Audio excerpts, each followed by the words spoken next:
Buenos días a todos. Les damos la bienvenida nuevamente a la sesión de los jueves y esta vez también muy importante el tema que tenemos nuevamente. Les presentamos en esta mañana a la maestra en ciencias Elizabeth Cruz Altamirano. Les voy a platicar un poquito, un resumen de su currículum. Es muy extenso, por lo cual lo abreviaré. Ella tiene como perfil, tiene la licenciatura en químico biólogo por la Universidad Autónoma Benito Juárez de Oaxaca. Tiene una maestría en ciencias médicas, en ciencias químicas, en la Escuela de Ciencias Químicas por la Universidad Autónoma Benito Juárez de Oaxaca, y desde entonces ya venía trabajando esto de el dengue, ¿no? Su tesis se fue presentada como con el nombre de Identificación molecular de arbovirus en Aedes aegypti, en la región de la costa de Oaxaca, en el Departamento de Virología y Biología Molecular del ESPA. Ella tiene bueno, procedimientos de laboratorio dominados en microscopía de luz brillante, biología molecular, áreas de laboratorio clínico dominadas, como el manejo en equipo automatizado y procedimientos diagnósticos en hematología, química clínica, inmunología, parasitología, uroanálisis y microbiología. Ella tiene como actividades profesionales un diplomado en endocrinología clínica, uroanálisis y en hematología. Ella tiene diversos cursos y talleres y pues tiene también un artículo de investigación escrito como coautora. El título de su publicación es Identificación de arbovirus en mosquitos vectores Aedes spp de Oaxaca mediante QRT-PCR. Tiene como experiencia laboral, pues del año de 2019 al 2021, proceso de muestras de área de inmunología, quimioluminiscencia, ELISA, en un laboratorio particular y también como químico operativo en diversas áreas de otro laboratorio particular. Y bueno, les permito ya dejarle el micrófono a la maestra en ciencias, Elizabeth Altamirano, quien nos hablará de un tema que todavía está siendo de mucha relevancia, dado que pues sabemos que estamos en epidemia de dengue y pues todavía siguen las lluvias y este tema pues que ahora también ha virado un poquito hacia COVID-dengue, ¿no? Este tema que le titula Ya mala suerte o algo inevitable, abordaje y diagnóstico por laboratorio clínico. Muchas gracias, maestra Elizabeth. La doctora Nancy, muchas gracias por la presentación y muchas gracias a las personas que están conectadas. Eh, el día de hoy les voy a platicar acerca de este tema que, como bien mencionó la doctora Nancy, es un tema que ahorita cobra relevancia precisamente por que somos un estado endémico en dengue y porque desafortunadamente sigue habiendo casos de COVID. Ahorita yo también estoy continuando con mis estudios. Actualmente estoy estudiando un doctorado en el posgrado en biomedicina experimental. Entonces, les voy a presentar ahorita parte de la experiencia que tuve durante pandemia. Estuve trabajando cuando empezó a surgir, bueno, más bien cuando llegó esta enfermedad de COVID-19 a nuestro país y esa situación que tuvimos de confusión a la hora de realizar el diagnóstico. Entonces, ahorita en el proyecto de doctorado en el que estoy, también sigo trabajando con un proyecto en el cual intentamos también saber estas similitudes que existen entre lo que es infección por COVID-19 y dengue. Entonces, pues la plática la traté de hacer lo más resumida posible y espero pues al final sus dudas y al final, por supuesto, proporcionar información que les sea útil para la práctica en el consultorio o en el laboratorio, porque como bien dijo la doctora Nancy, mi mayor experiencia es en el área de laboratorio clínico. Entonces, voy a comenzar con la... a ver, perdón. Ujú.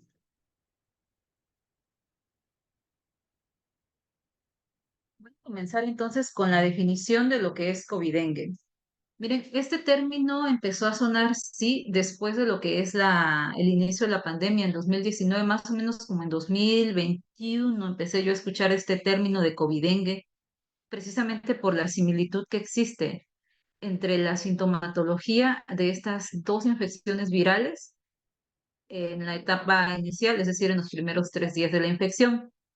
Y bueno, esta palabra como tal, no me había puesto yo a investigar si existe o si es reconocida por la comunidad científica.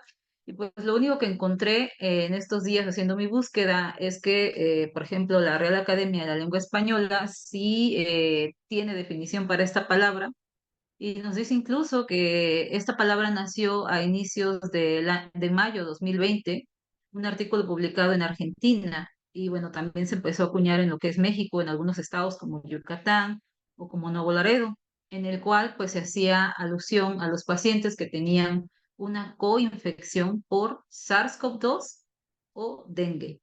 En este sentido, pues solamente quiero aclararles que este término de covidengue es un término que se empezó a utilizar por los periodistas, pero que científicamente no es válido. Entonces, básicamente a lo que se refiere esta palabra es a la coinfección simultánea entre SARS-CoV-2 y dengue al mismo tiempo en un paciente. Sin embargo, el término de COVID-dengue tal cual no es un término que sea acuñado por la comunidad científica, entonces lo único que es correcto decirlo, perdón, es coinfección por SARS-CoV-2 y dengue. Y bueno, voy a hablarles en este sentido de los dos virus para que podamos entender un poco por qué esta confusión o por qué es tan fácil a veces decir es COVID-dengue, porque es difícil diferenciar, pues, sobre todo en la etapa inicial de estas dos infecciones. Y bueno, con respecto a lo que es SARS-CoV-2, Mm, creo que la mayoría de nosotros estamos pues bien documentados o sabemos, igual que la sociedad en general, de lo que se trata esta infección. Es una infección que surgió a finales de 2019, a principios de 2020. Inició formalmente lo que es esta pandemia por el virus de SARS-CoV-2 que provoca la enfermedad de COVID-19. Y como la gran mayoría de nosotros seguramente sabemos, la presentación clínica tiene que ver con enfermedad respiratoria, que puede ser leve, moderada, a casos graves que puedan comprometer la vida del paciente. Ahora, como toda enfermedad, esta infección tiene factores de riesgos como son, por ejemplo, la edad, comorbilidades, eh, y por supuesto, una vez que empezaron las vacunas, el hecho de estar vacunado o no, que nos brindaba esta protección, aunque en el caso de SARS-CoV-2, desafortunadamente, hubo muchas variantes que empezaron a surgir por las mutaciones que presentaba el virus y que de una u otra manera, con algunas de ellas, la enfermedad era más grave que con otros. Por ejemplo, la variante Delta, que fue muy sonada, que fue una de las más agresivas, pero afortunadamente con las vacunas parece que con las variantes que han salido posterior, como pues, después de Omicron, por ejemplo, los cuadros son más leves.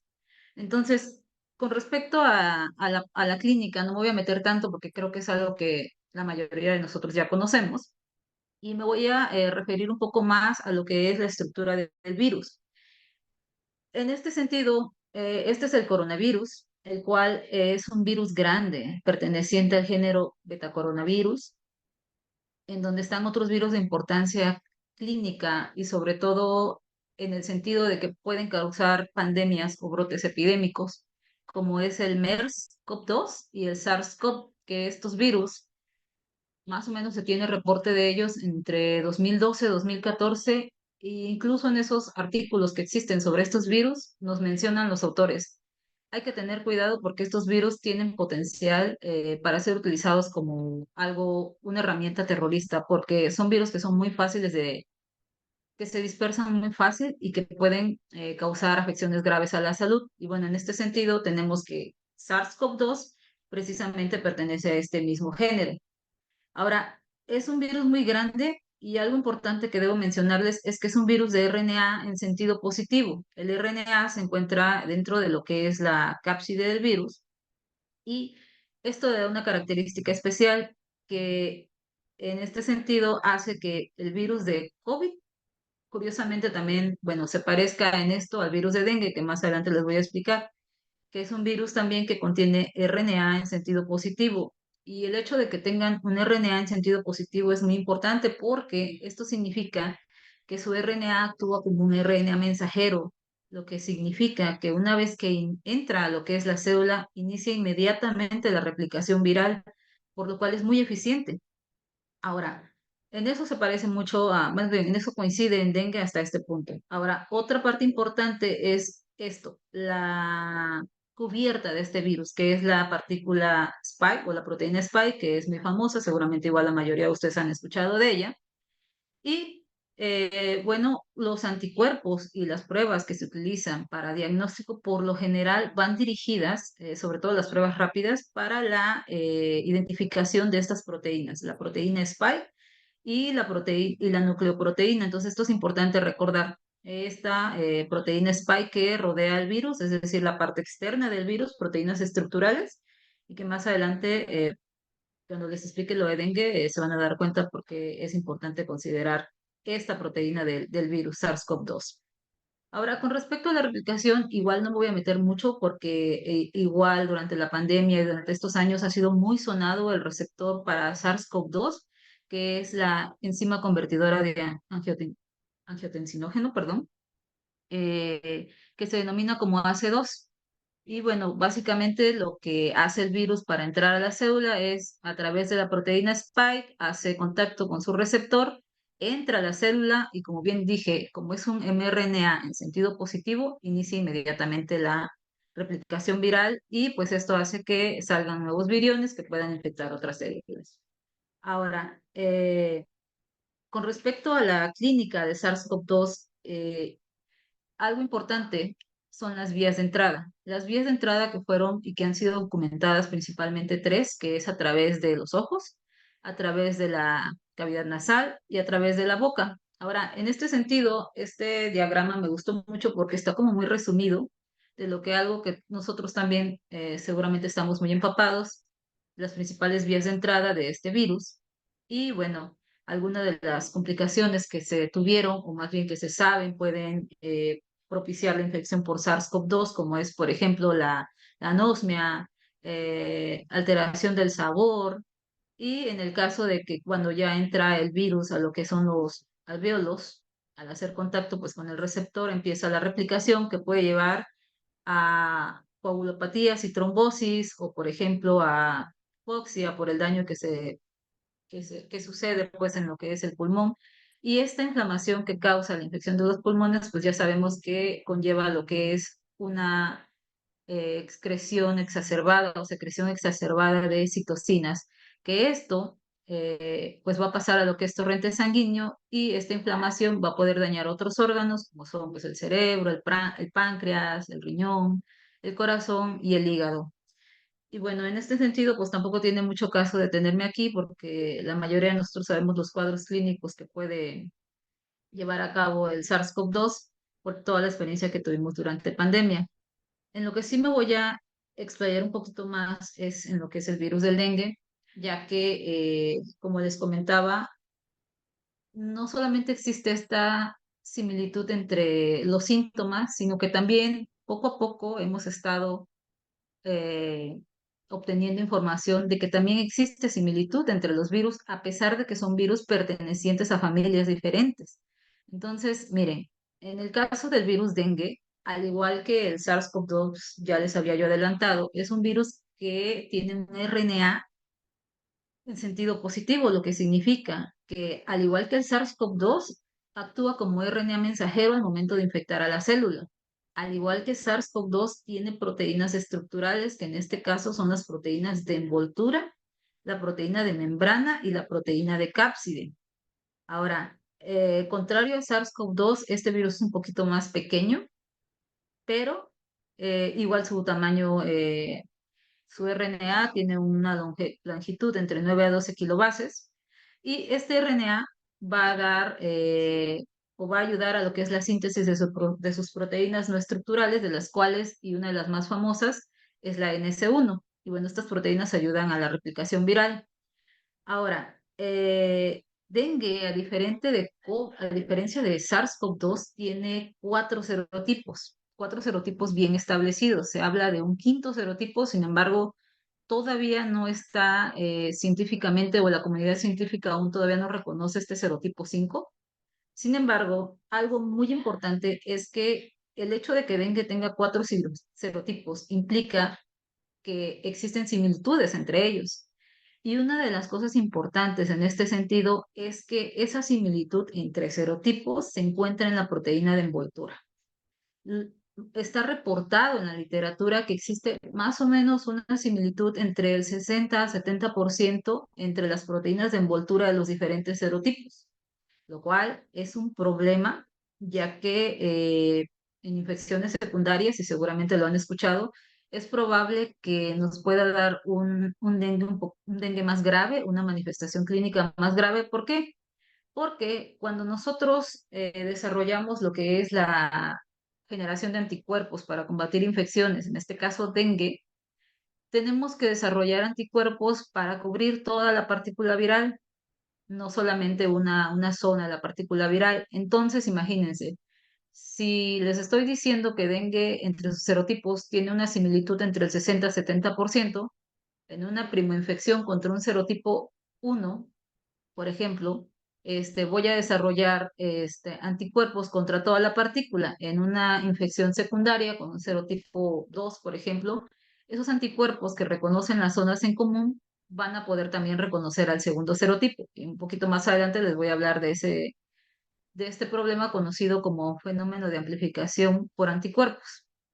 Ahora, con respecto a la transmisión de este virus, a diferencia de COVID, este virus es transmitido principalmente por vectores, en este caso bien reconocidos, y son los mosquitos del género Aedes, género particularmente las especies Aegypti y la especie Albopictus. Como bien mencionó la doctora Nancy, durante mi proyecto de maestría, lo que hicimos junto con el laboratorio estatal fue identificar virus, arbovirus, que así se le llama a estos virus transmitidos por vector, en estos mosquitos. Y nosotros pudimos identificar no solamente a la especie Aegypti, que ya está bien documentada en nuestro estado, sino también a la especie Albopictus. Entonces, esto es un problema porque si de por sí, ahorita con lo que es el cambio climático, el vector se reproduce de manera muy eficiente, sobre todo en estados o en zonas tropicales, como es nuestro estado, particularmente en la región costa, pero ahorita igual por el cambio climático, aquí en el estado de Oaxaca también hay una reproducción importante y no controlada del vector. El hecho de tener dos vectores duplica la posibilidad de que nosotros nos podamos infectar por el virus dengue. En este sentido, miren, les voy a hablar un poco del ciclo de transmisión de lo que es el virus dengue, lo que se ha identificado. Existe lo que se conoce como ciclo de transmisión selvática y ciclo de transmisión urbana. En el selvático, los actores involucrados son los reservorios, que en este caso la mayoría de los autores mencionan como primates, primates no humanos. Sin embargo, también mencionan algunos roedores. Y aquí en el estado particularmente, nosotros pues no todas las zonas tienen primates, pero sí tenemos roedores, pero no sabemos todavía qué roedores son los reservorios de virus dengue en nuestro estado. Tenemos ya, como ya bien dije, Aedes aegypti y Aedes albopictus, pero los reservorios no se conocen. Ahora, ¿cómo es que surge un brote de dengue? Se tiene la teoría de que en época de lluvia, o más bien lo que hace sentido es que en época de lluvia pues existe una replicación incrementada de los vectores y esto hace que pues sea más probable de que los vectores de silvestres puedan alimentarse de humanos y de esta manera transmitir el virus. El humano retorna a su lugar de origen y ahí infecta a los mosquitos residentes como es Aedes aegypti. Ahora, en el caso de estos dos mosquitos, Aedes aegypti es bien sabido que le encanta vivir en las zonas urbanas. Somos nosotros los humanos su fuente de alimento eh, preferida. Pero en el caso de Aedes albopictus, este mosquito es también conocido como el mosquito tigre. Este mosquito viene de Asia y no tiene mucho que se documenta la llegada a lo que es América, creo que más o menos como en 2006 son los primeros reportes de la llegada de este mosquito. Y algo importante de este mosquito es que a diferencia de Aegypti, este mosquito se alimenta preferentemente de lo que son mamíferos. Por tanto, es más probable que Aedes albopictus ayude a la transmisión de diferentes virus porque se alimenta tanto de animales como de humanos, preferentemente de animales. Y algo más, a diferencia de Aegypti, que se sabe que es un mosquito diurno, que se alimenta, o más bien dicho, su conducta de alimentación es por la mañana y por la tarde, Albopictus no, Albopictus todo el día. Es un mosquito que no tiene horario y que en ese sentido es un poquito más agresivo y que incluso se le conoce como una especie invasora, ya que puede desplazar a Aedes aegypti, lo cual pues es muy preocupante porque este mosquito Albopictus tiene la capacidad, al igual que aegypti, de transmitir no solamente dengue, sino Zika, chikungunya y otras enfermedades transmitidas por vector. ¿Cómo se diferencian estos mosquitos? Pues miren, la manera en cómo se hace es simplemente porque tienen un par de líneas laterales en su tórax. El Aegypti tiene un par de líneas laterales blancas formadas por escamas en la parte del tórax y Albopictus tiene una línea en medio. Pero bueno, ambos mosquitos son negros con puntitos blancos en sus patitas, pero obviamente cuando nos está picando un mosquito no vamos a ponernos a identificar, simplemente pues que sepan que hay que protegernos usando repelente, ropa para evitar que nos piquen estos mosquitos, porque no solamente está uno, tenemos a dos y vectores muy eficientes. Ahora, con respecto a la replicación del virus, igual no me voy a detener mucho, pero sí quiero señalar o resaltar algunos aspectos de virus dengue. En comparación con SARS-CoV-2, que fue la diapositiva anterior que les mostré de la replicación, solamente se ha identificado un receptor que es el más conocido, que es el receptor AC2. En el caso de dengue, vean la cantidad de receptores que puede utilizar este virus para ingresar a la célula. Y en ese sentido, tenemos que dengue es un poco más eficiente a la hora de infectar cualquier tipo celular en comparación con SARS-CoV-2. Obviamente tiene un receptor preferido, el cual a la hora de que hace contacto el virus con las proteínas de envoltura, pues va a ingresar a la célula y al igual que SARS-CoV-2 va a iniciar la replicación inmediata de su material viral para la síntesis de sus proteínas y la producción de nuevos viriones. Ahora, en este sentido, y por esta característica de que el virus puede entrar por muchas maneras a lo que es la célula, algunas de sus células blanco importantes son las células dendríticas, los monocitos, los macrófagos, precursores hematopoyéticos, endotelio, plaquetas y leucocitos. ¿Por qué son importantes? Porque a pesar de que dengue puede infectar cualquier célula por esta capacidad que tiene, estas células que yo les acabo de mencionar son células que participan en la respuesta inmune tanto innata como adaptativa y por tanto son importantes a la hora de resolver una infección de tipo viral, como en el caso de dengue y COVID.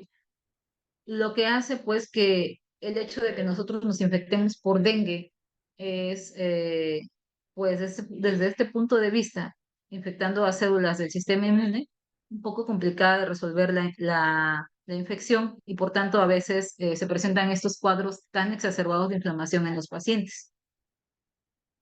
Ahora, con respecto a la parte clínica de la enfermedad, igual no me voy a detener mucho a hablar, solamente quiero resaltar algunos aspectos muy importantes de dengue. Es que a diferencia de COVID, se tienen bien identificadas tres etapas, que son la fase febril, la fase crítica y la fase de convalecencia. Ahora, con respecto a lo que es la fase febril, esta abarca del día 1 al día 3, al día 4, incluso al día 5, podemos todavía detectar carga viral en los pacientes. En esta etapa también se le conoce como virémica. ¿Por qué? Porque hay una mayor replicación viral. Si nosotros en estos primeros días nos hacemos alguna prueba de laboratorio, como es la biometría hemática, que es lo más común que se manda, algunos aspectos que son característicos o que nosotros esperamos que empiecen verse alterados en una infección por dengue es, por ejemplo, el hematocrito, que empieza a subir en casos de dengue grave, pero sin embargo en estos primeros 3 días está normal, incluso no hay alteración. Por otra parte, las plaquetas en estos primeros días también eh, quizás empiecen a bajar, pero por lo general están arriba de 100.000 plaquetas por microlitro. En algunos casos incluso están por arriba de 150.000 plaquetas, entonces no hay como cambios significativos por biometría hemática. Ahora, los leucocitos, que son otra de las características que en una biometría hemática podemos apreciar en dengue, dada por la leucopenia, en esta etapa incluso a veces podemos encontrar, no sé, leucocitos de 4.000, 5.000 incluso todavía, y tenemos un dengue. Entonces, en este sentido, los laboratoriales en esta etapa de la infección por dengue todavía no muestran cambios tan significativos, entonces hay que tener mucho cuidado a la hora de hacer el diagnóstico. Por otra parte, nos dicen que, más bien nos menciona la literatura, que en estos días pues es donde se presenta mayor fiebre, por lo que va a haber deshidratación en el paciente. Y bueno, posterior pasa a la fase crítica. La fase crítica ya tiene que ver con esta fuga de plasma que dependiendo de la carga viral y del grado de inflamación del paciente puede conllevar a deterioro de órganos y a sangrado por choque por el consumo de plaquetas, que más adelante voy a tratar de explicar un poco cómo es que se da esta trombocitopenia en dengue.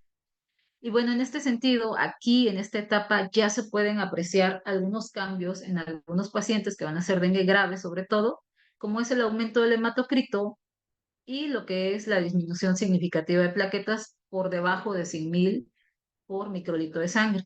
Ahora, en el caso de los anticuerpos, aquí es importante resaltar que incluso desde la etapa febril o la parte de los primeros días, incluso ya podemos encontrar presencia de anticuerpos, sobre todo de tipo IgG, si tenemos una infección secundaria. Entonces, tener mucho cuidado en este sentido porque, como bien mencioné, en infecciones secundarias, puede haber mayor predisposición del paciente para desarrollar un dengue grave. Ahora es importante, yo lo que quiero resaltar también aquí con esta diapositiva, es que si se dan cuenta, la parte de complicaciones del virus dengue ya no tiene que ver con la replicación del virus, sino ya tiene que ver con la respuesta inflamatoria que desarrolló el paciente consecuencia de la infección o de la replicación viral en esta etapa. Lo mismo que en COVID. En COVID vimos en la diapositiva cómo lo que es la secreción excesiva de citocinas, pues nos produjo o sabemos que nos produjo estas complicaciones en los pacientes asociadas pues a estados de hipercoagulopatía y lo mismo sucede en dengue en algunos pacientes graves. Ahora, con respecto a la parte clínica, igual no me quiero detener mucho, simplemente decirles que anteriormente a dengue se le clasificaba como fiebre clásica por dengue y fiebre hemorrágica.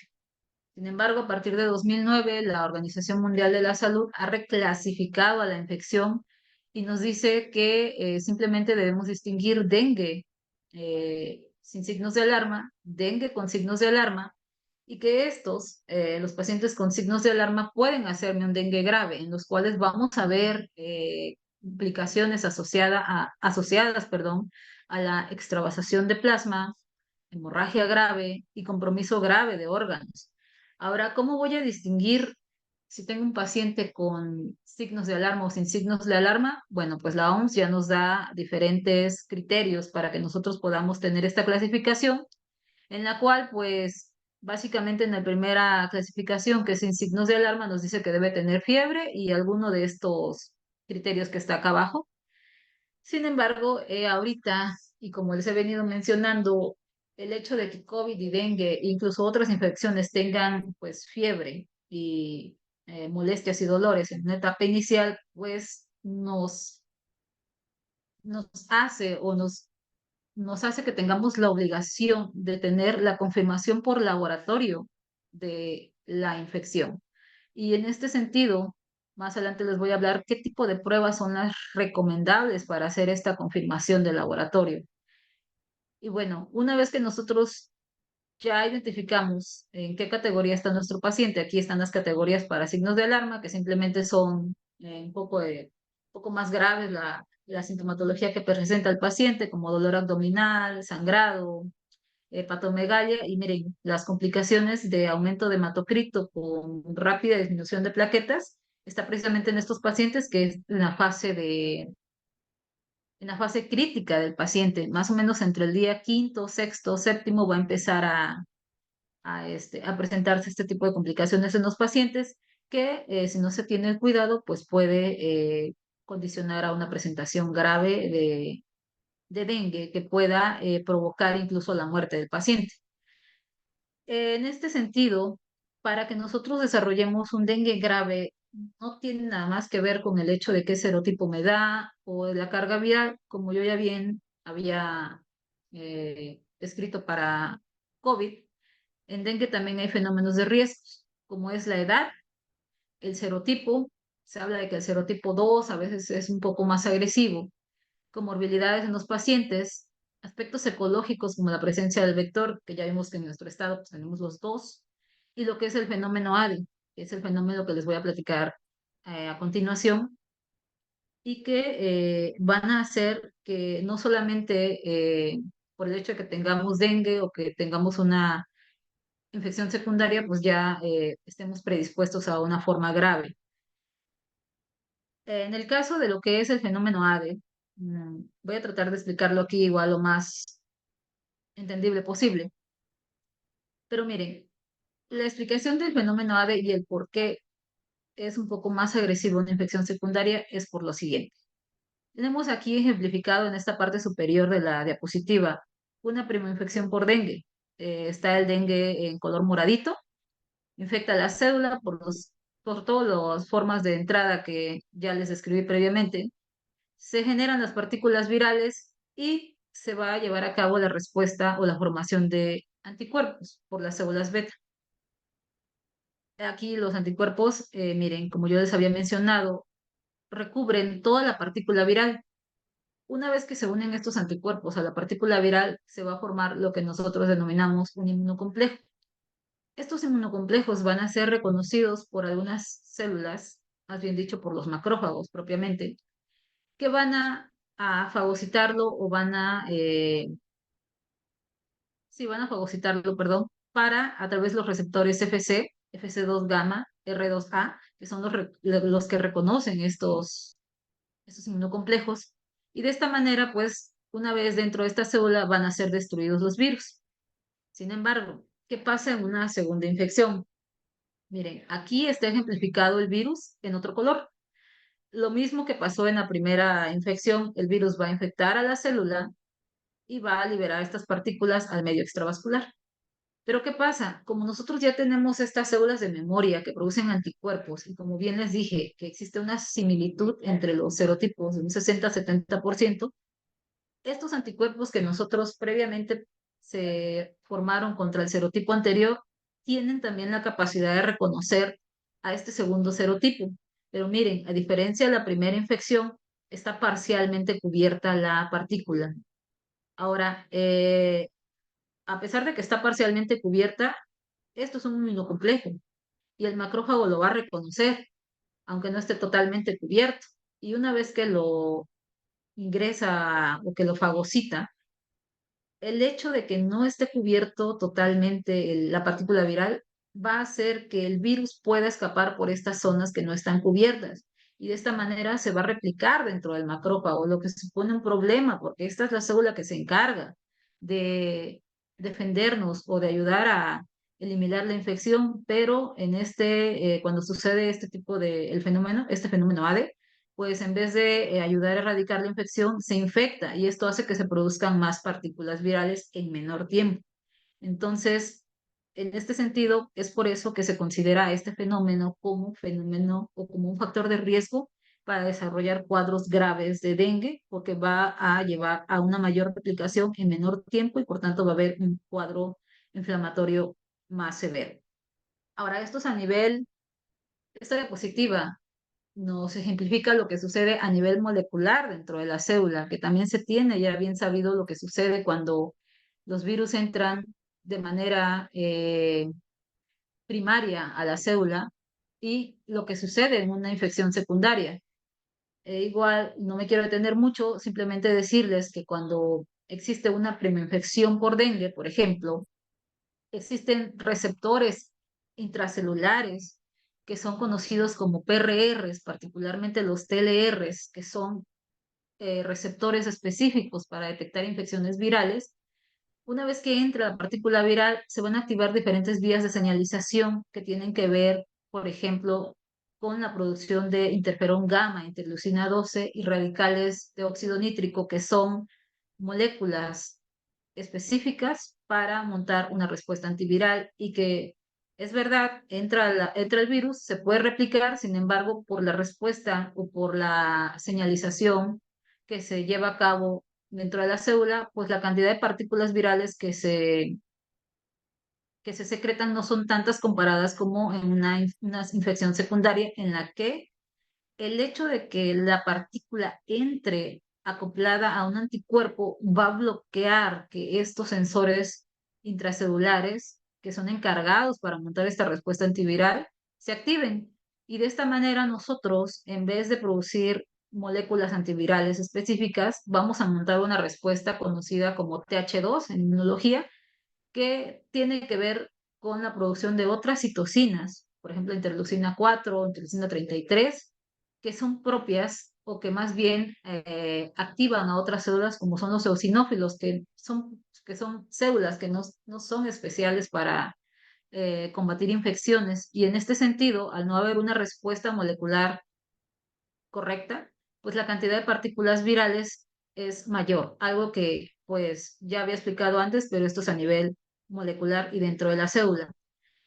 Ahora, ya para igual entrar un poquito más en contexto, en el sentido de que yo les he venido diciendo cómo es que COVID y dengue empezaron o cómo es que se dice COVID-dengue por esta similitud de síntomas en las que ya no sabes si es COVID o dengue y mejor dice uno COVID-dengue, pero que no es correcto, sino que existe la palabra de confección para estos dos virus, pero todo esto nace, ¿por qué? Porque al inicio de la pandemia no había, en principio, pruebas para hacer el diagnóstico de SARS-CoV-2. No había. Luego, en regiones de la costa, donde particularmente yo estuve trabajando durante la pandemia, las vacunas tardaron un tiempo en llegar, más o menos llegaron como a finales, como a principios de 2021, si no mal recuerdo, la vacunación. Entonces, en un principio, el diagnóstico de COVID se hacía meramente por clínica y por algunas pruebas de laboratorio.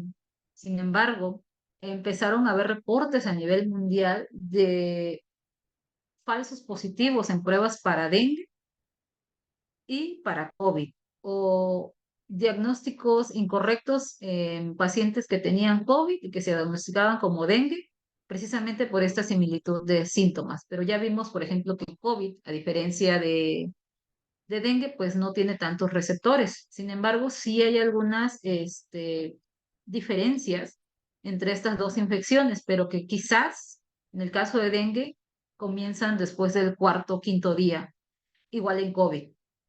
Pero en este sentido, vean, en este diagrama nos muestran cómo es que estas dos infecciones en los primeros días comparten todos estos signos y síntomas. Entonces, a nivel mundial, a partir del año 2020, empezaron pues a surgir estos artículos en los cuales otras personas estaban observando lo mismo. Por ejemplo, dengue y COVID, manejo de una enfermedad febril indiferenciada, tuindemia. Empezaron a manejar el término tuindemia. Dengue y COVID, dos lados de la misma moneda. Confección y reacción cruzada de dengue y COVID, una serie de casos. Entonces, en ese sentido, la llegada de COVID vino a ser un problema, sobre todo en las áreas con las que no hay mucho acceso a pruebas moleculares, como por ejemplo la región costa del estado, en la que en un inicio, pues el diagnóstico era meramente clínico, ¿no?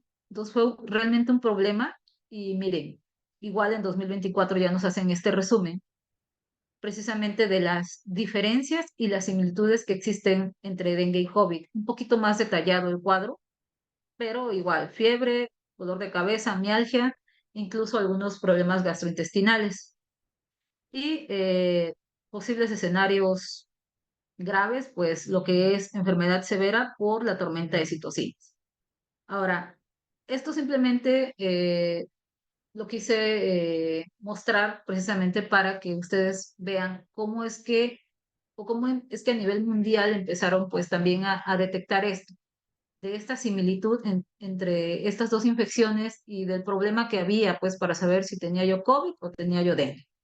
Ahora, un poco más de evidencia que tenemos de lo que son las coinfecciones, que es este famoso COVID-dengue.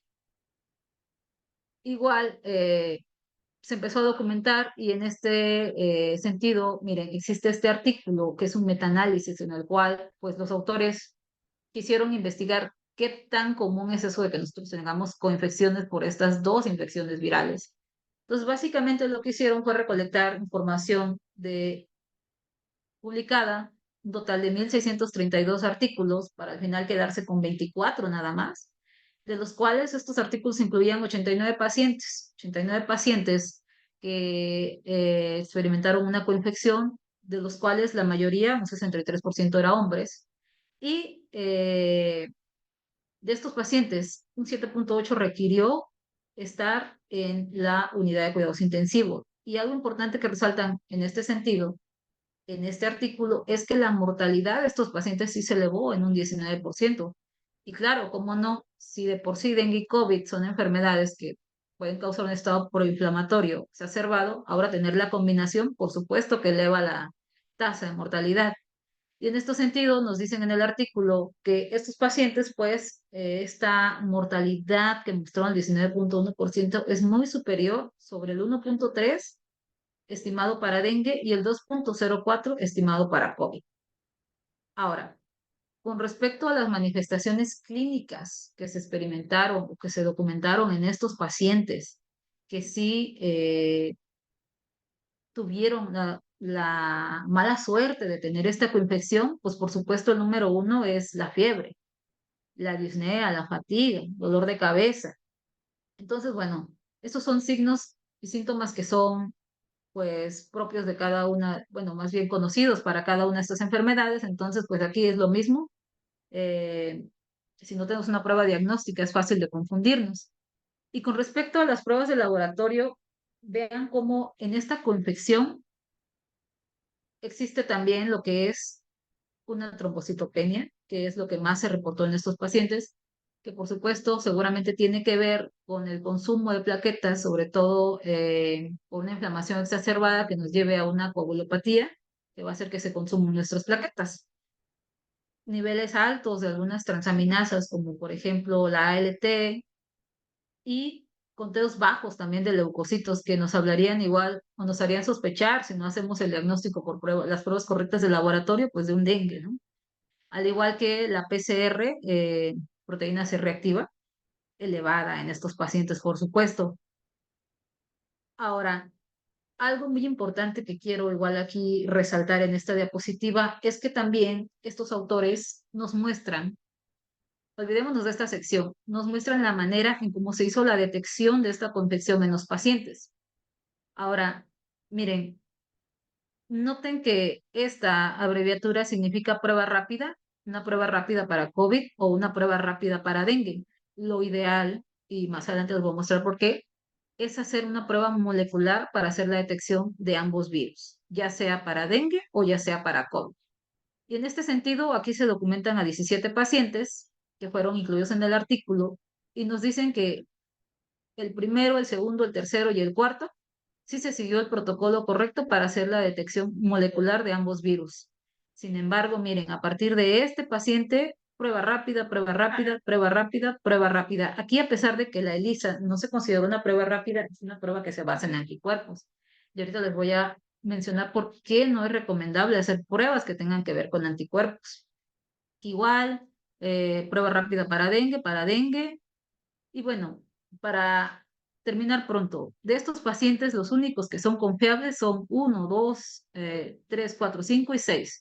De los 17 pacientes, solamente 6 pacientes se les hizo, o más bien se diagnosticaron por lo que es la prueba de biología molecular, que es la reacción en cadena en polimerasa, para identificar al virus. Por lo tanto, de estos 17 pacientes, incluso yo reduciría a 6 pacientes los que realmente son confiables de que se tuvo una coinfección.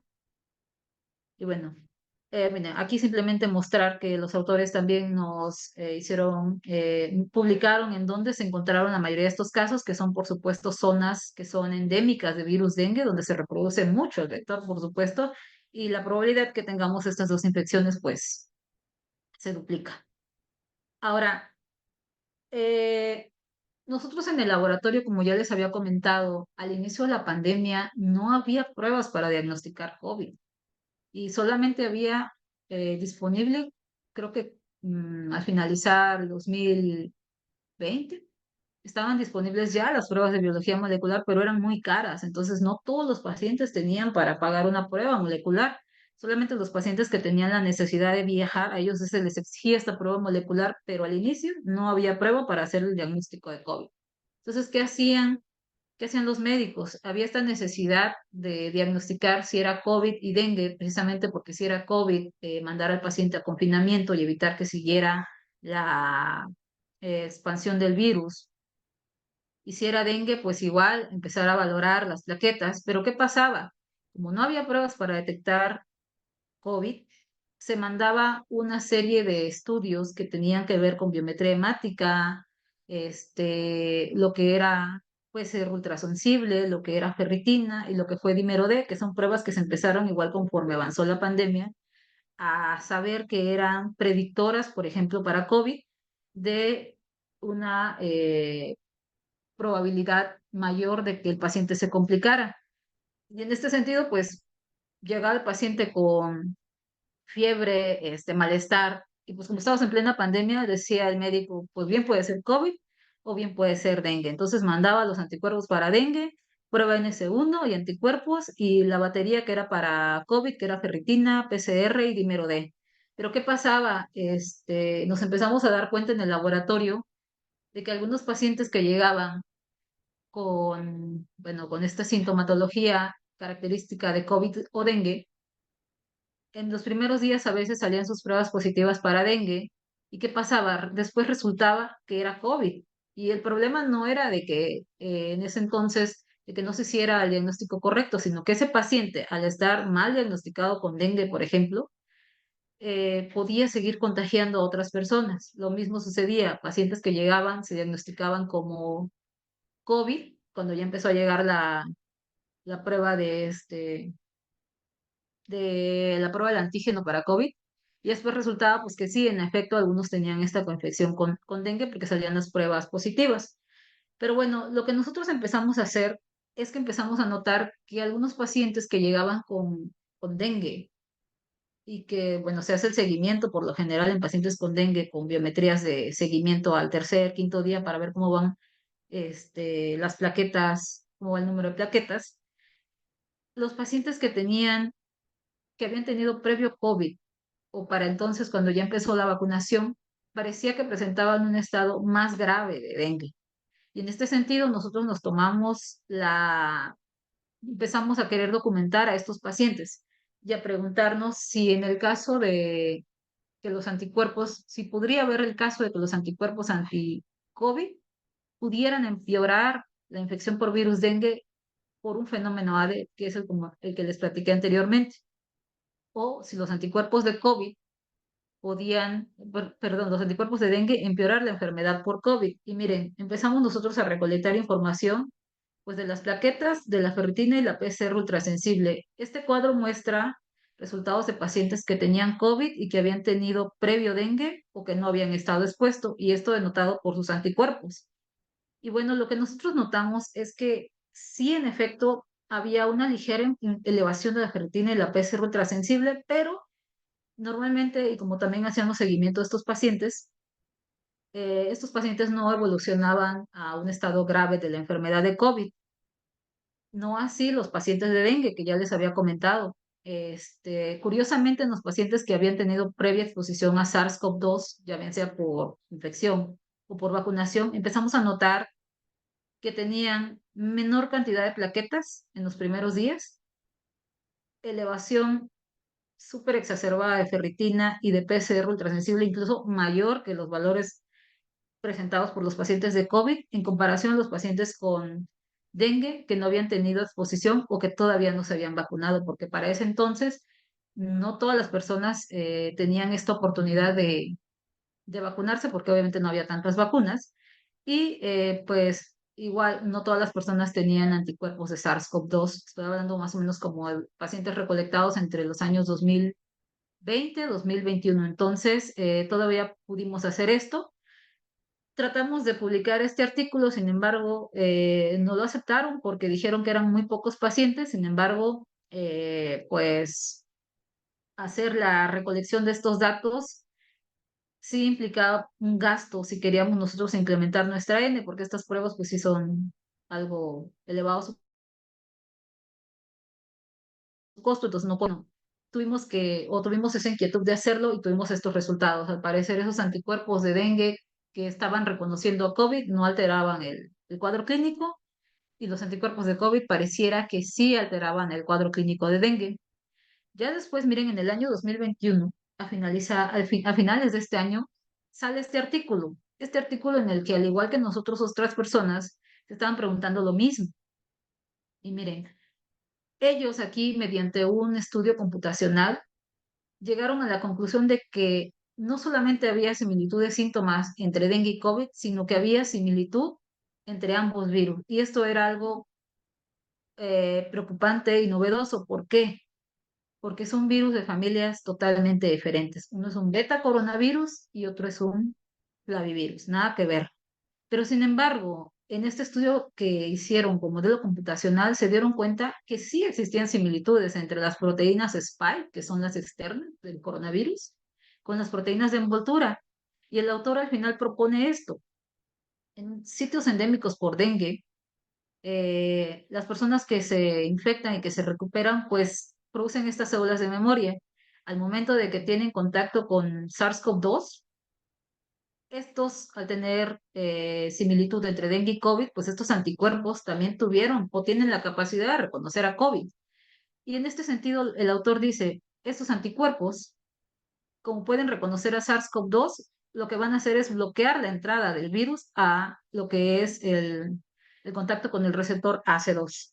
Y en este sentido va a ayudar estos anticuerpos de dengue a que el paciente no se infecte con COVID. Entonces aquí decían protección contra SARS-CoV-2 por los anticuerpos de dengue. ¿Y qué pasa? Pues al ser un nuevo virus, pues también este paciente pues iba a producir anticuerpos contra SARS-CoV-2, y a la hora de hacer pruebas, iban a salir ambas pruebas positivas. Y aquí pues ya se explicaba esta parte de reacciones cruzadas que se había estado reportando a nivel mundial entre COVID y dengue en los primeros días de infección, y que nosotros también habíamos visto en el laboratorio, de que salían positivas ambas pruebas, sobre todo las pruebas de anticuerpos. Entonces, en este sentido, pues aquí ya nos vamos dando cuenta de que no es confiable hacer pruebas rápidas para dengue y para diagnosticar una infección activa. Ahora, igual que nosotros, ellos dicen, no, los anticuerpos de dengue no causan no causan un problema con la infección por SARS-CoV-2, al contrario, pareciera que hubiera un efecto protector. Y miren, también sale otro artículo en donde nos dicen lo mismo, dengue, infección previa por dengue y mortalidad en coronavirus.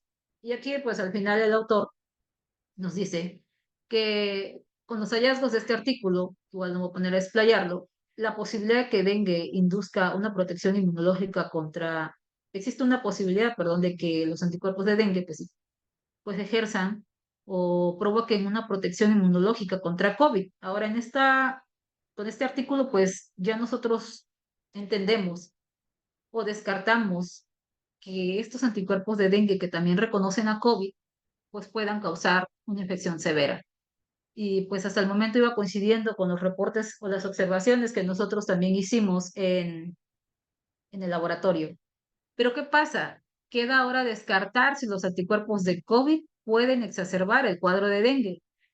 Y miren, hasta el año 2023, es decir, el año pasado, acaba de salir reciente un artículo que se realizó en China, donde finalmente se identifica que los anticuerpos de COVID, que también por modelado computacional ya se estaba pensando que podían reconocer a dengue, en efecto reconocen a dengue. ¿Qué hicieron estos autores? Estos autores, pues, es un laboratorio de virología donde conservan suero, de pacientes con dengue, suero donde están estos anticuerpos, por supuesto. Lo que hicieron fue hacer proteínas recombinantes de COVID, proteínas que tenían específicamente la proteína spike trimérica y la zona S1-RBD, que es la zona que hace contacto con el receptor. Y lo que se dieron cuenta fue que los anticuerpos de dengue detectan en sí lo que es esta región del COVID, la zona de la S1-RBD.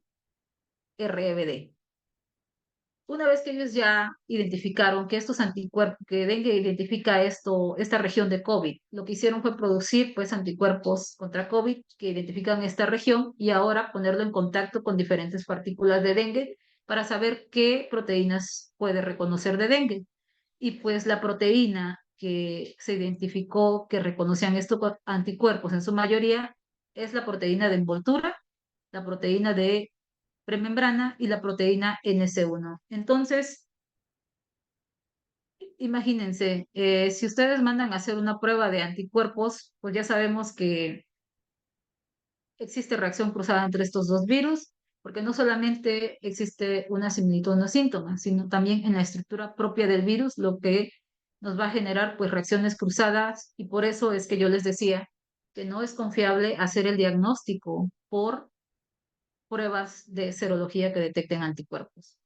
Al final, este artículo concluye con el hecho de que los científicos en este artículo lo que hicieron fue precisamente evaluar en un modelo in vitro, no in vivo, si estos anticuerpos de COVID aumentaban la replicación viral en los pacientes. Sin embargo, ellos concluyen de que no se aumenta la replicación viral. Sin embargo, es en un modelo in vitro, en una línea celular. Por tanto, a pesar de que ellos dicen no se exacerba la infección, no descartan y no dicen, descartamos por completo que los anticuerpos contra COVID no exacerben el cuadro de dengue. Entonces queda ahí la ventana de duda. Y bueno, miren, antes de que saliera este artículo, alguien en la India había sacado este reporte de caso clínico en el cual el autor reporta un caso fatal de dengue asociado a una infección previa a COVID. Y él, al igual que otros autores, nos muestra este esquema en el cual los anticuerpos de COVID reconocen a dengue, pero de una manera parcial. Esto hace que se lo reconozca el macrófago y al intentar fagocitarlo, como no es un anticuerpo específico, como ya vimos en el fenómeno AVE, lejos de ayudar a combatir la infección, pues existe un aumento de replicación viral y existe una mayor carga de, bueno, un estado proinflamatorio que va a conllevar a un estado grave en el paciente, que en este caso pues terminó con la pérdida de la vida de este paciente. Sin embargo, este artículo fue realizado o fue reportado en la India, me parece, en un lugar donde no se tiene tanto acceso igual a pruebas específicas y por eso no lo descartaron, porque dijeron que como no se tenían las pruebas correctas, no podía ser una aseveración. Más sin embargo, pues ahí está la prueba de que esto también se empezó a considerar. Ahora, siguiendo esta línea de investigación, nosotros quisimos seguir abordando esto y esto lo estoy haciendo en el proyecto de doctorado que estoy manejando. Decidimos investigar igual el perfil de proteínas que se presentan en los pacientes que tuvieron o que tienen anticuerpos anti-COVID y que experimentan dengue. Para eso nosotros hemos recolectado suero de pacientes con dengue, lo hemos confirmado por tiempo real y hemos hecho prueba de anticuerpos para COVID para ver eh, si los pacientes tienen o no tienen estos anticuerpos. Para eso creamos 4 grupos, nuestro grupo control, un grupo 1 que es paciente con dengue con la sola presencia de anticuerpos anti-COVID, anti-SARS-CoV-2, un grupo 2 pacientes con anticuerpos anti-COVID y anti-dengue, y un grupo tercero que son pacientes con dengue y anticuerpos anti-dengue. El grupo 2 es de nuestro mayor interés porque aquí existe una doble carga de anticuerpos, no solamente anticuerpos anti-dengue, sino también anticuerpos anti-COVID, que si es que estos anticuerpos están produciendo un efecto adverso en dengue, los de COVID, pues si tenemos los dos, es muy probable. Eh,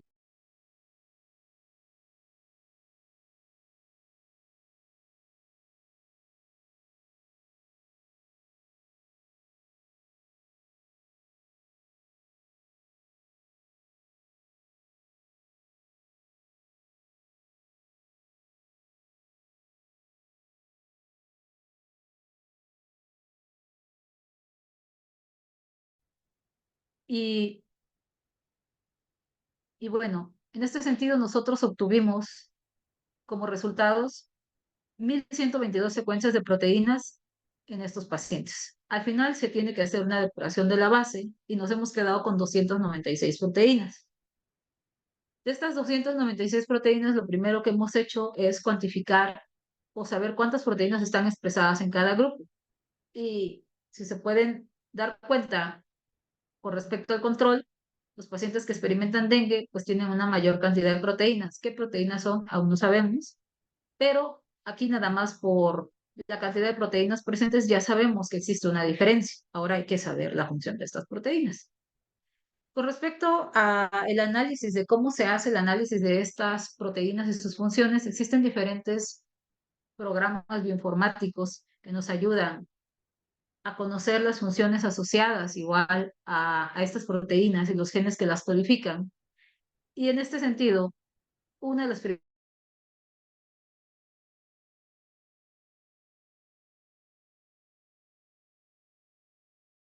sí muestran, por ejemplo, un aumento en las proteínas asociadas a las cascadas de coagulación y complemento. Miren aquí rápidamente, en el grupo control, el grupo sano, más o menos son como 30 y tantos genes involucrados, y ya nuestros grupos de interés superan los 40, superan los 30, y en este caso también superan los 30. Y de esa manera nos damos cuenta de manera rápida cómo es que nuestros pacientes con dengue pues sí tienen eh, mayor inflamación hasta en este punto, analizando solamente este proceso biológico. Nos falta mucho que hacer todavía en cuestión de estos procesos porque pues es muy tardado y se tiene que analizar uno por uno para evaluar el impacto en cada grupo. Sin embargo, algo que también ya tenemos es identificado algunas proteínas que están diferencialmente expresadas en cada uno de nuestros grupos de interés. Por ejemplo, este es nuestro grupo normal y estos son nuestros 3 grupos que estamos evaluando. Ahora, el grupo que más nos interesa es el grupo 2, como ya había mencionado. Y en este sentido, algunas proteínas que nos están interesando o causando mucho interés a nosotros es, por ejemplo, la trombospondina. Esta trombospondina es una proteína que se secreta por las plaquetas, está contenida en los gránulos alfa. Cuando se activan las plaquetas, se secreta. Otra proteína que también nos causa mucho interés es esta proteína, la proteína básica mayor de los eosinófilos, que pues valga la redundancia, es secretada por los eosinófilos. ¿Y por qué nos interesa? Porque, como bien les dije, cuando se presenta un fenómeno tipo TH, principalmente células como los eosinófilos.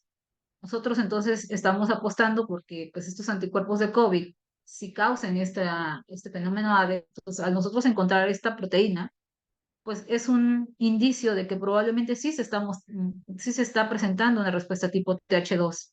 La trombospondina, por otra parte, que como les dije, es una proteína secretada por la activación plaquetaria, nosotros igual hipotetizamos de que durante este estado con doble cantidad de anticuerpos para dengue y para COVID, vamos a presentar una mayor activación plaquetaria, esto va a implicar formación de aglutinados plaquetarios que al final van a desatar microtrombos en estos pacientes en una etapa inicial, y pues esto estaría denotado por esta trombospondina, perdón, y lo que es también la cadena beta del factor 8 de coagulación, que igual nos estaría, o más bien se secreta, cuando existe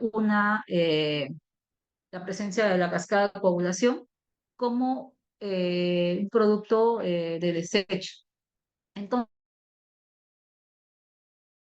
a completar como lo que estamos sospechando, al igual que en el grupo control, en el cual tenemos la presencia de esta proteína que se llama proteína de sintaxis de unión 5, la cual ya se tiene reporte de que esta proteína cuando está presente, cuando está ausente, perdón, que es el caso de infección por dengue, hace que se incremente la expresión de factor de von Willebrand a lo que es el medio extracelular. Pero también se tienen reportes de que en dengue, cuando se tiene infección existe la disminución de la síntesis de otra proteína llamada Adams 13. Esta proteína es la que se encarga de cortar el hembra, particularmente esas zonas que generan la unión o que en las plaquetas. Entonces, nosotros aquí, pues hipotetizamos que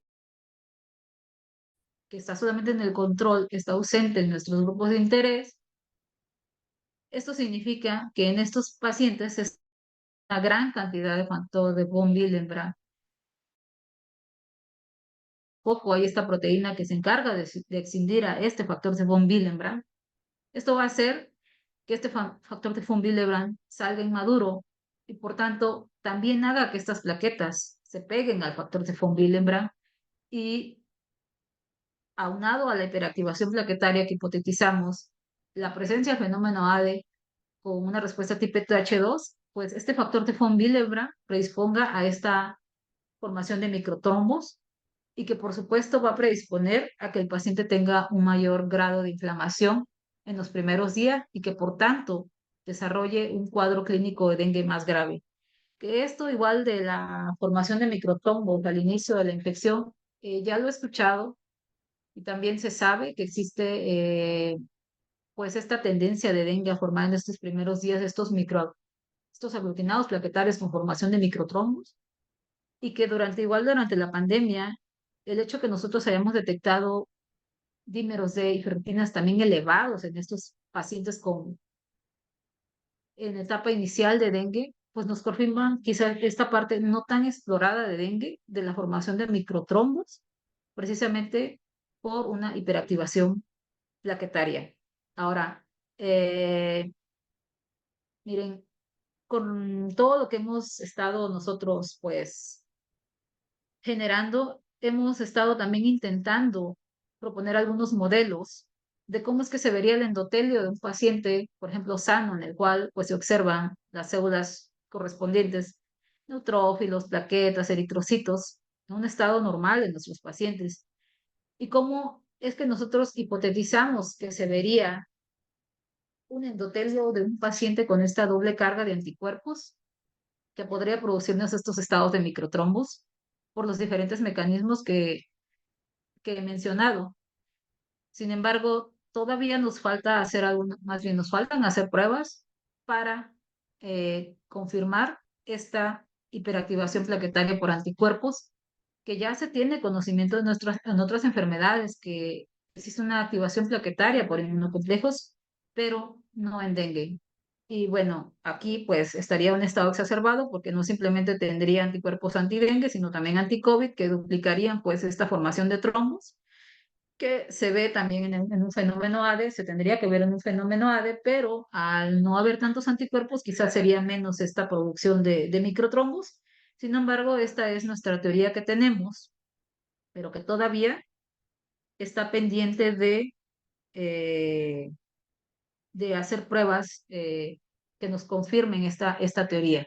Porque por ahora solamente con base a las proteínas que nosotros hemos identificado es que tenemos esta teoría con base a la información que existe ya de la función de estas proteínas.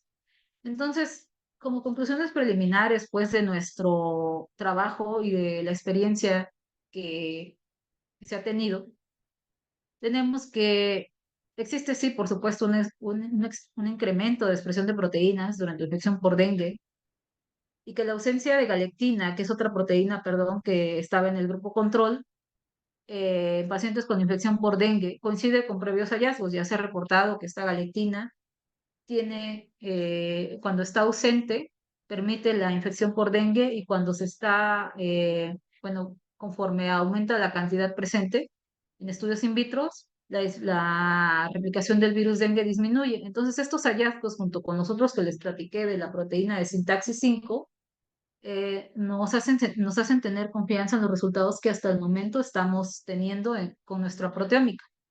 Ahora, finalmente, la presencia de algunas proteínas asociadas a los genes de trombospondina, la cadena beta, el factor 8 de coagulación y, por ejemplo, la proteína básica de los succinófilos, nos hacen pensar que en el grupo 2 se predispone a una hiperactivación plaquetaria que podría generar un estado procoagulante en las etapas iniciales de la infección por dengue que nos podrían predisponer a un estado proinflamatorio más exacerbado en estos pacientes.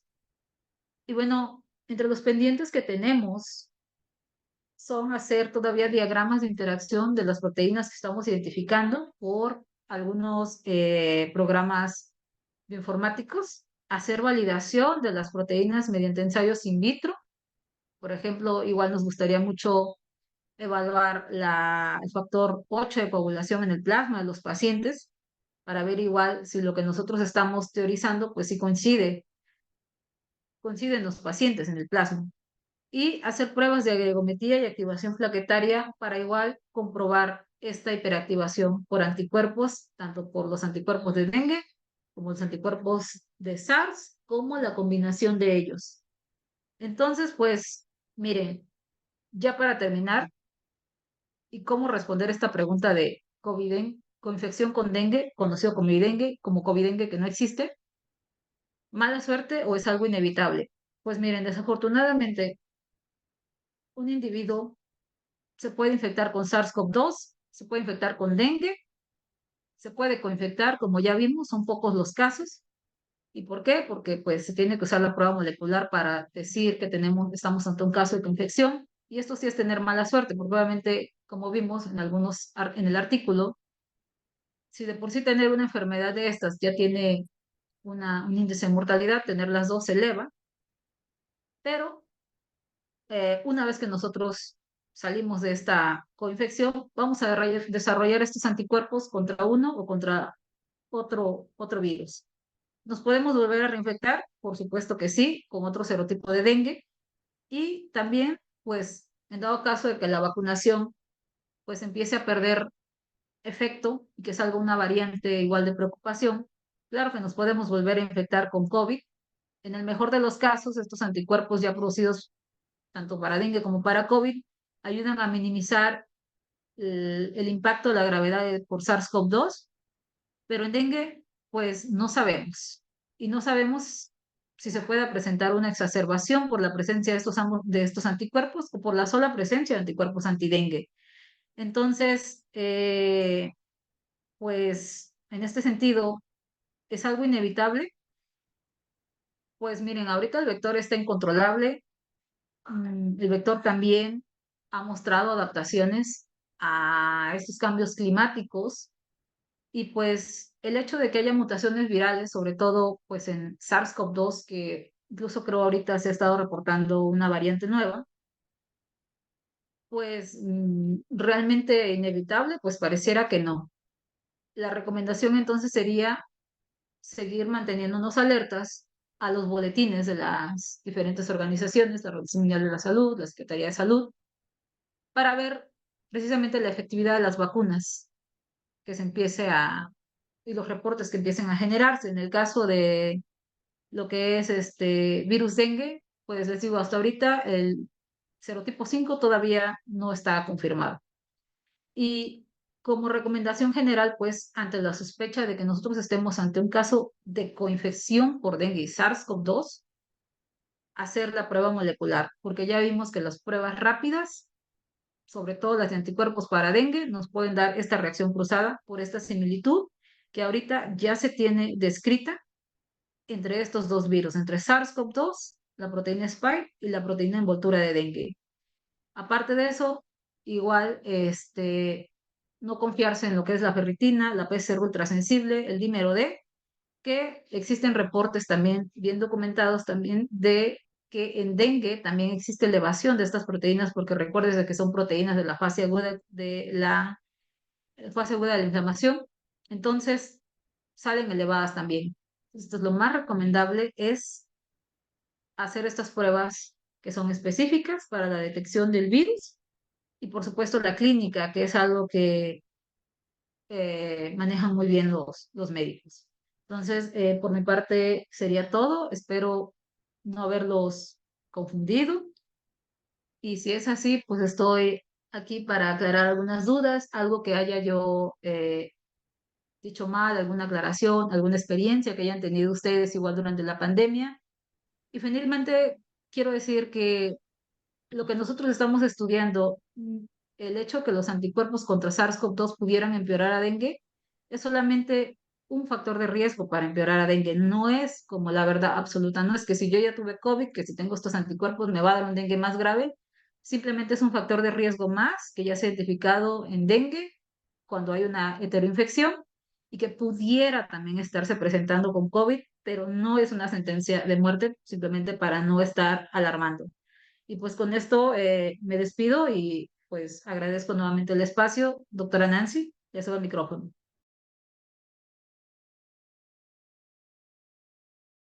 Muchas gracias, doctora, por parte de la doctora Nancy.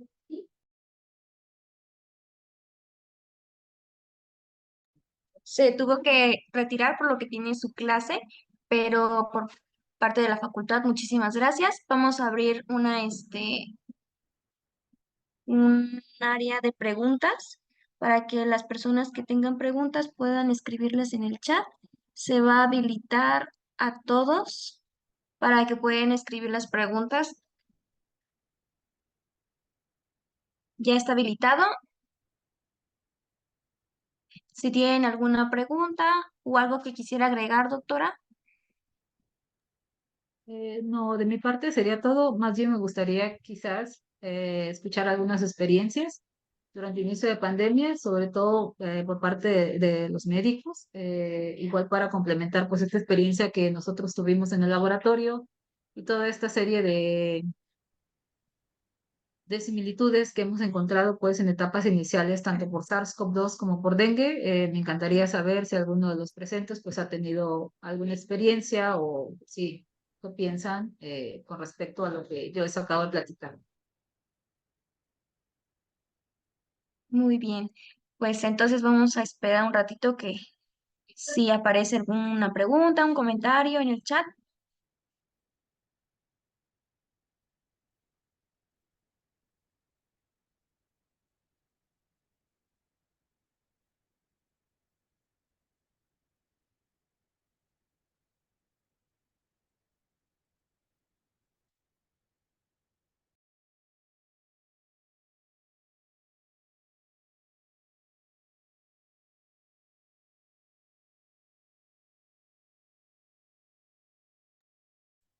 Pues creo que no, doctora. Ahorita andan muy callados los doctores. Pues de nuestra parte, muchísimas gracias. Nosotros ya dejamos el link de registro aquí y pues posteriormente a usted le vamos a entregar su constancia. Por parte de la doctora Marta Silvia de Martínez Luna, le damos las gracias por participar en estas conferencias de los jueves. Y por parte de la doctora Nancy, pues muchas gracias por apoyarnos nuevamente. Estuvo muy interesante su conferencia y creo que muchos aprendieron, creo que no quedaron dudas. Muchas gracias, un placer haber estado con ustedes y hasta la próxima. Gracias, doctora.